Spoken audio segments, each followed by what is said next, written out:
Hola, vamos a ver los seres vivos de más cerca, considerándolos como sistemas químicos, o sea, compuestos por átomos y moléculas complejas. Veamos de qué se trata su bioquímica.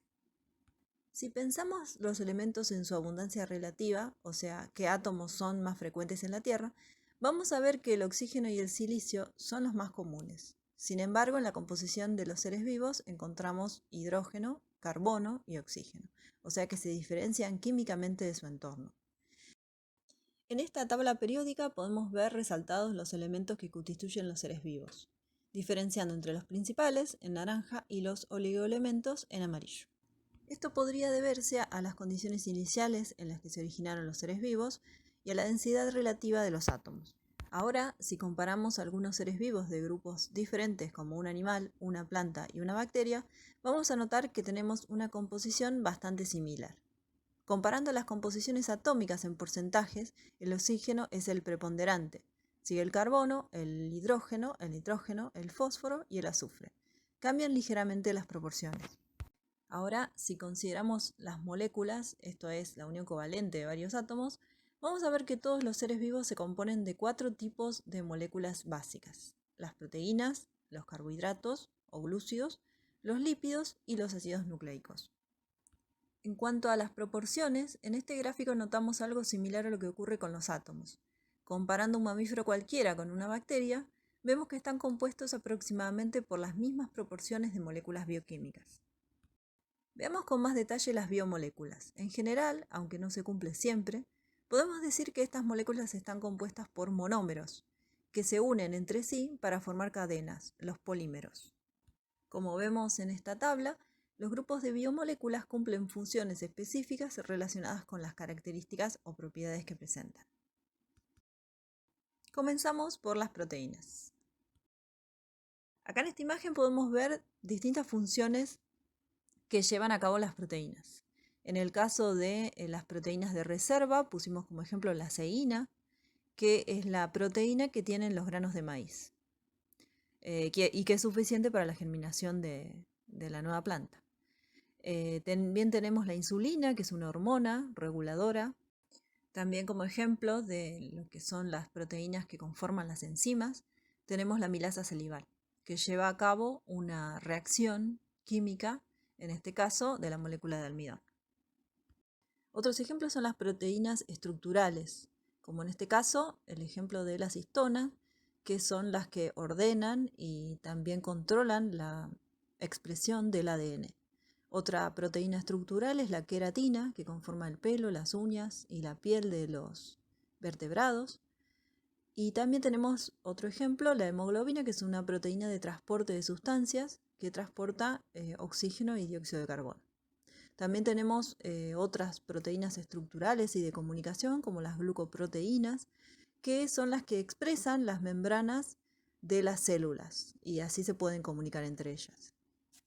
Pero eso es solo a modo de ejemplo, porque tenemos muchísimas funciones que pueden realizar las proteínas, funciones, como mencionamos, estructurales, enzimáticas, un montón de enzimas, hormonales, defensivas, como los anticuerpos, por ejemplo, de transporte, que también pueden estar embutidas en las membranas plasmáticas, como habíamos visto, y de reserva de nutrientes. Veamos a qué se debe esta tremenda versatilidad de las proteínas, comenzando por el monómero. Los monómeros que las componen son los aminoácidos.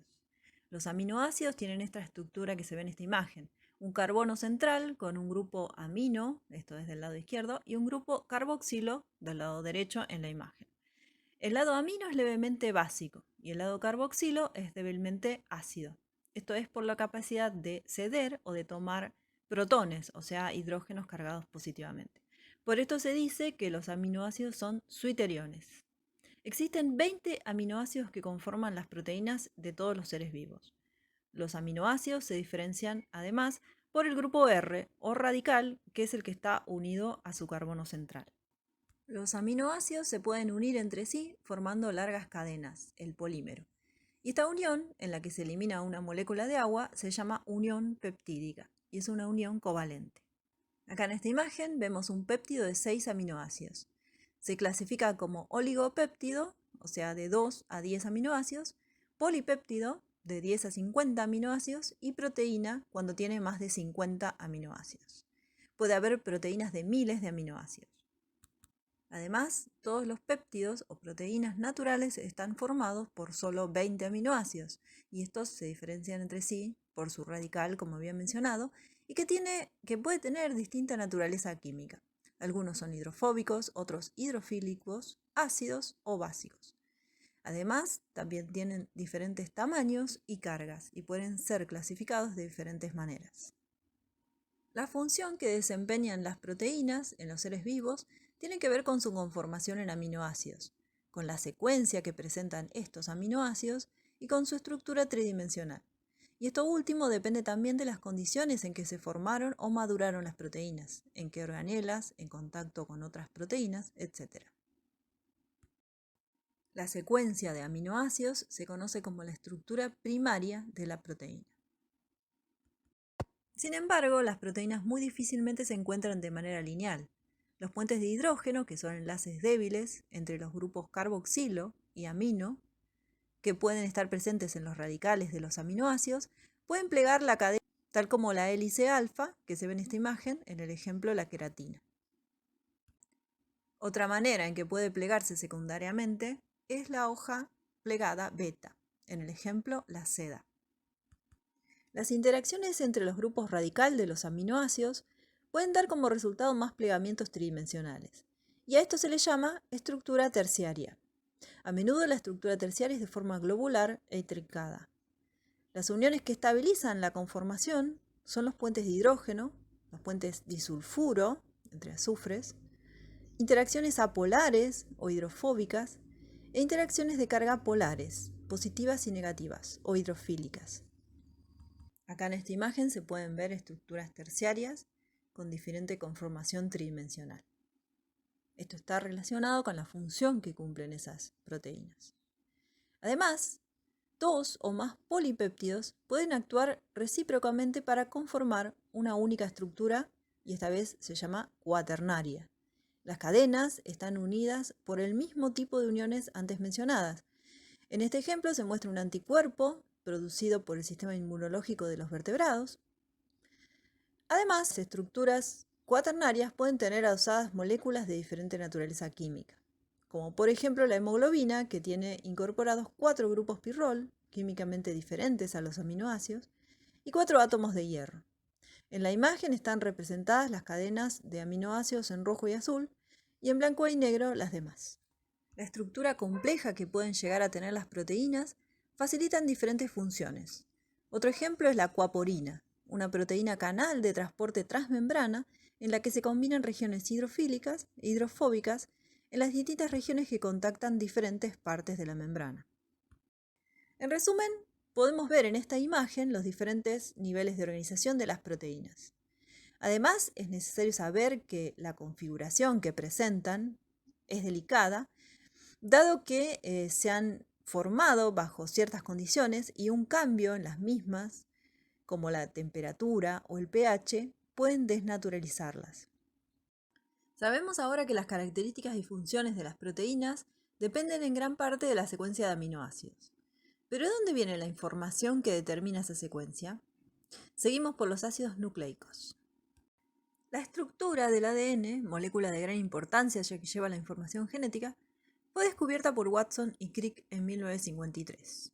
James Watson, Francis Crick y Maurice Wilkins, que colaboró con ellos, compartieron el Premio Nobel de Fisiología y Medicina en 1962. Sin embargo, también debió compartir el galardón Rosalind Franklin, que fue la primera persona en sugerir públicamente que los grupos fosfato del ADN deberían estar en la parte externa de la molécula, en una conferencia en la que estaba presente James Watson. Acá en la imagen vemos de izquierda a derecha Watson, Crick, Wilkins y Franklin. Además, según Watson y Crick dijeron posteriormente que la investigación y los datos obtenidos por Rosalind Franklin fueron clave para la determinación del modelo de la doble hélice del ADN. En esta radiografía del ADN que se ve a la derecha, tomada por Franklin, se deduce su estructura en forma de hélice. Sin embargo, Watson y Crick y Wilkins no compartieron el mérito del descubrimiento por machismo. Franklin murió en 1958, antes de la premiación, a los 37 años de cáncer, probablemente por la exposición a los rayos X en su trabajo. En el link de abajo compartimos un poco de su historia. Para el estudio de los ácidos nucleicos vamos a empezar por los monómeros. Cada monómero está conformado por una base nitrogenada, un azúcar de 5 carbonos y un grupo fosfato. Como ejemplos de nucleótidos simples vamos a citar la adenina trifosfato y la adenina monofosfato cíclico, que tienen función, el primero de reserva temporaria de energía y el segundo de mensajero intracelular. La diferencia entre el AMP y el ATP es el número de grupos fosfato. Las uniones de estos son lábiles y se desprenden fácilmente, pero desprenden energía al hacerlo, lo que tiene la capacidad de ceder o absorber energía a, por ejemplo, otras reacciones químicas. Los monómeros de ácidos nucleicos pueden unirse por los grupos fosfato y formar cadenas. Aquí tendremos el polímero. Estas cadenas pueden ser dobles, enfrentadas como en el ADN, o simples como en el ARN, y suelen acomodarse en forma helicoidal. Comencemos por el ARN. Las cadenas en el ARN suelen ser simples o estar asociadas a proteínas, como veremos más adelante. Cada monómero presenta un azúcar de 5 carbonos, y en este caso es la ribosa, y tiene bases nitrogenadas como la adenina, la citosina, la guanina y el uracilo. Existen 3 tipos de ARN, como veremos más adelante. Uno es el ARN mensajero, el ARN de transferencia y el ARN ribosómico. Seguimos por el ADN. En el ADN las cadenas son dobles, están enfrentadas por las bases nitrogenadas y cada monómero presenta un azúcar de 5 carbonos y en este caso es la desoxirribosa. Existen en el ADN las bases nitrogenadas, adenina, citosina, guanina y, en este caso, timina. El enfrentamiento de las bases nitrogenadas en los ácidos nucleicos tiene que ver con la estructura química, o sea que si se trata de una base púrica, como adenina o guanina, o pirimídica, como la timina y la citosina, y el número de puentes de hidrógeno que éstas pueden establecer. O sea que solamente queda la posibilidad de que queden enfrentadas la timina con la adenina y la guanina con la citosina. En cuanto a la función del ADN y el ARN, en general podemos decir que almacenan, transmiten y traducen la información genética a proteínas. Vamos a ver esto más específicamente en otra clase. El ADN sufre distintos procesos, como la duplicación, que se ve en la imagen, en donde se genera otra hebra por medio de enzimas como las ADN polimerasa, topoisomerasa, etc. También hay un proceso que se llama transcripción, en donde la información de la secuencia de las bases del ADN es transcripta por enzimas y mediante la apertura de la doble hélice del ADN. O sea que aparece una nueva hebra de ARN. Si esta cadena nueva se trata de ARN mensajero, esto también entraremos en más detalle después, puede sufrir otro proceso, la traducción, en donde esa información que lleva la cadenita de ARN es traducida al idioma secuencia de aminoácidos. Antes estaba en el idioma secuencia de ácidos nucleicos, resultando en un polipéptido o en una proteína. Esto fue mencionado por Crick como el dogma central de la información genética. Acá lo ponemos entre comillas porque dogma es algo indiscutible y eso no es científico. En ciencia hablamos de teorías e hipótesis, siempre sujetas a revisión y cambio, pero nunca de dogmas, como en filosofía o religión, por ejemplo. Sin embargo, Crick usó esta palabra para dar importancia a lo que quería decir y así le siguen diciendo. El llamado dogma plantea que una vez que la información del ADN pasa a ARN y luego pasa a proteína, esta ya no puede volver atrás. O sea que la transferencia de información es de ácido nucleico a ácido nucleico y luego de ácido nucleico a proteína. Esto es así la mayor parte de las veces, pero últimamente se han encontrado excepciones, como por ejemplo la transcripción reversa, que es la que realiza una enzima que tienen algunos virus. Bueno, más adelante volveremos con los ácidos nucleicos. Los glúcidos, también llamados carbohidratos o hidratos de carbono, están conformados por carbono, hidrógeno y oxígeno. Y dentro del esquema de polímero y monómeros tenemos como monómeros los monosacáridos, y depende de la unión de monosacáridos, si son poquitos se les llama oligosacáridos, o si son muchos monosacáridos conforman un polímero llamado polisacáridos. Comenzamos por los monosacáridos, en este caso la glucosa. Ahí se presenta como una molécula lineal, pero que va alternando con sus estructuras cíclicas en soluciones acuosas. Es la fuente principal de energía química de las células. Tenemos diversidad de monosacáridos en los organismos vivos. Acá vemos algunos y fíjense que los ciclos en realidad están representados ahí tridimensionalmente, tienen la forma de una sillita y va alternando en sus distintas formas de acuerdo al equilibrio de las soluciones. También podemos ver que tienen distinto número de carbonos, por eso se llaman pentosas, hexosas, etc. Esos monosacáridos son los que van a unirse, y si se unen de a 2 son disacáridos, si se unen de 3 a 20 son oligosacáridos, y si se unen muchos más van a ser polisacáridos y van a cumplir distintas funciones de acuerdo a sus formas. Veamos cómo se lleva a cabo la unión de los monosacáridos. Con el grupo alcohol que presentan, se acercan uno a otro, como en este caso la glucosa y la fructosa, y se desprende una molécula de agua. Entonces quedan unidos por un oxígeno. La sacarosa se formó producto de la unión de glucosa y fructosa, y es el azúcar común. Otros disacáridos conocidos son la maltosa, el azúcar de la malta, la lactosa, la de la leche, etc.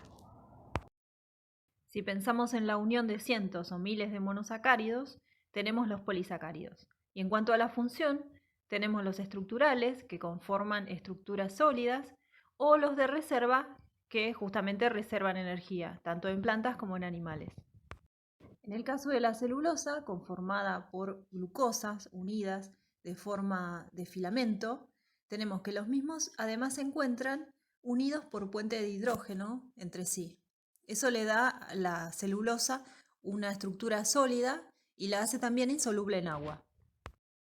Y dado que la celulosa está formando todas las paredes de las células de las plantas, es el compuesto orgánico más abundante en la biosfera. Otro polisacárido estructural es la quitina, también conformada por uniones de glucosa y que forma las paredes celulares de todos los hongos y el exoesqueleto de los artrópodos.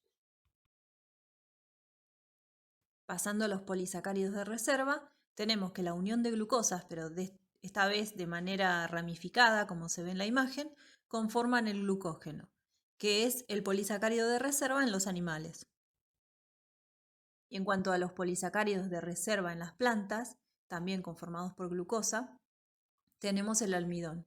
Pero el almidón está conformado por dos tipos de moléculas que son la amilosa y la amilopectina, y que tienen distintas formas de unión de las cadenas de glucosa, como se ve ahí, helicoidal por un lado en la amilosa, y ramificada y helicoidal en la amilopectina. También tenemos otro tipo de moléculas que son glúcidos adheridos a proteínas. Estos son las glucoproteínas que se encuentran adheridas a las membranas celulares y a veces atravesándolas. También tenemos los mucopolisacáridos que conforman los tejidos conectivos de los animales. Pasamos ahora a los lípidos y vamos a ver que son moléculas más diversas, solo que presentan una única característica en común, es que son insolubles en agua. Comenzamos por los más sencillos, que son los ácidos grasos, que constan de una cadena de carbonos con hidrógenos. Los carbonos están unidos entre sí y rematan con un grupo carboxilo. Este último es polar y la cadena de carbonos es apolar. La cantidad de carbonos va de 4 a 26 átomos. Y tenemos por un lado los que son saturados, esto es, los que tienen formas lineales, o los que son insaturados, que tienen curvaturas formadas por los dobles enlaces.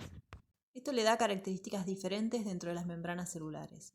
Al vibrar las moléculas, los ácidos grasos saturados no presentan demasiada diferencia. En cambio, los insaturados, la vibración es mucho más amplia y esto le da flexibilidad a las membranas.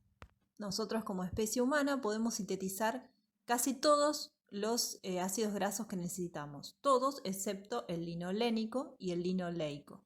Por eso se denominan ácidos grasos esenciales, porque sí o sí los tenemos que incluir en la dieta. Los ácidos grasos pueden formar moléculas más complejas. Esto es, si se unen con el glicerol, que es un glúcido de 3 carbonos, podemos formar un monoglicérido si se une con un ácido graso. Si se une con 2 ácidos grasos, podemos formar los diglicéridos.